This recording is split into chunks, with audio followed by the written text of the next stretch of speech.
நீ என்னடா?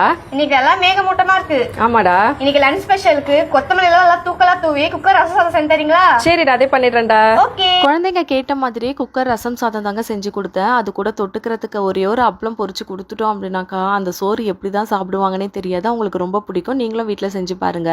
ஒரு கப் சாப்பாட்டு அரிசிக்கு 4 ஸ்பூன் தோரம் பருப்பு சேர்த்து வாஷ் பண்ணிட்டு ஊற போட்டுக்கோங்க.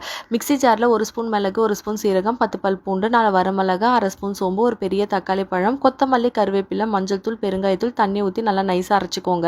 குக்கரில் எண்ணெய் சேர்த்து சூடானதுமே கடுகு, கடலைப்பருப்பு, காஞ்ச மிளகா, கருவேப்பிலை சேர்த்து பொரிஞ்சதுமே 2 தக்காளி பழத்தை குழைவாக வதக்கிக்கோங்க. அரைச்சி வச்ச மசாலாவை சேர்த்துட்டு நல்லா பச்சை வாசனை போனதுமே 1 டம்ளர் சாப்பாட்டு அரிசிக்கு 6 டம்ளர் புளி கரைசல், கொஞ்சமாக உப்பு சேர்த்து தண்ணி நல்லா கொதிச்சதுமே ஊற வச்சிருந்த சாப்பாட்டு அரிசியை சேர்த்துட்டு குக்கரை மூடி போட்டு மீடியம் ஃப்ளேமில் 6 விசில் வச்சு எடுத்திங்கன்னா குழைவான ரசம் சாதம் ரெடிங்க. ரொம்ப டேஸ்டியாக இருக்கும். குக்கர் ஓப்பன் பண்ணதுமே ஒரு கைப்பிடி கொத்தமல்லி தூவி சர்வ் பண்ணுங்கள். அட்டகாசமாக இருக்கும். ட்ரை பண்ணிங்கன்னா கமெண்ட் பண்ணுங்கள். தேங்க்யூ.